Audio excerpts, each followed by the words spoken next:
Ça y est, elle est tombée, la liste ADD. Alors, je m'étais fendu de la mienne sur Twitter hier, sans grand enthousiasme. Pas dire que, notamment au milieu de terrain, j'ai coché des noms avec beaucoup de plaisir. Quand je vois le milieu de terrain sélectionné par Didier Deschamps, j'ai peur.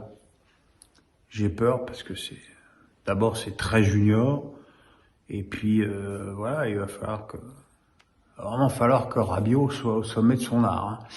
C'est d'ailleurs une compétition extrêmement importante pour lui, qui peut lui permettre de prendre une autre dimension. Les trois gardiens, en l'absence de Maignan, Mandanda, pour faire le troisième gardien. C'est un mec formidable, il s'entend très bien avec Loris, très bien quoi. Areola, bon, comprendrait jamais, mais bon, voilà, pourquoi pas. La défense, pas de Klose, pas de Mendy, c'est-à-dire pas de joueurs de côté, c'est-à-dire que dans cette équipe, à part Hernandez, on n'a que des joueurs d'axe. Alors certains peuvent, comme Koundé, voire Konaté, jouer sur un côté, mais bon, ça veut peut-être aussi dire que quand l'opposition sera pas trop forte en face, il y a une chance de voir Coman en piston droit, à condition que Didier Deschamps persévère dans sa défense à 3.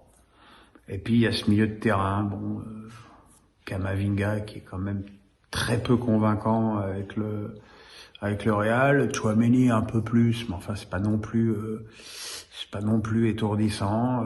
Fofana, il débute. Rabiot, comme j'ai dit, c'est presque le meilleur joueur sélectionné. Et puis Verretou. Alors là, Verretou, pour moi c'est quand même une grosse surprise parce que ça fait effectivement 3-4 matchs qu'il est mieux avec Marseille, mais jusque là.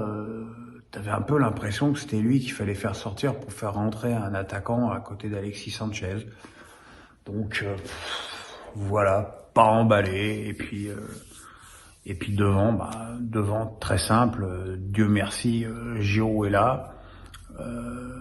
Maintenant, ce qu'il faut voir dans cette équipe, c'est qu'on a quand même énormément de joueurs qui n'ont pas joué depuis quelques semaines, qui sortent de blessures, et peut-être qu'il y aura des mauvaises surprises entre les frères Hernandez, Varane, Kimpembe, voire même Benzema. Donc c'est une liste compliquée pour une compétition qui s'annonce compliquée pour cette équipe de France. Voilà, c'est sûr que le duo Benzema-Mbappé aura de lourdes responsabilités sur leurs épaules. Ils ont montré dans la phase finale de la Ligue des Nations qu'ils étaient capables de l'assumer. Là, ça va être encore un stade au-dessus, ça va être une Coupe du Monde. Mais voilà, quoi. C'est pour une Coupe du Monde, de toute façon, que on attend avec un enthousiasme délirant.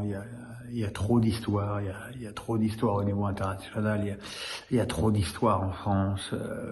Le climat est pas bon autour de cette équipe de France, et c'est dommage parce que les joueurs ils ont rien demandé pour ça, toi. Donc voilà, espérons que ça se passe bien, espérons déjà qu'on sorte de la poule, ce qui sera un progrès par rapport aux 3 dernières Coupes du Monde pour un champion du monde en titre, et puis après advienne que pourra.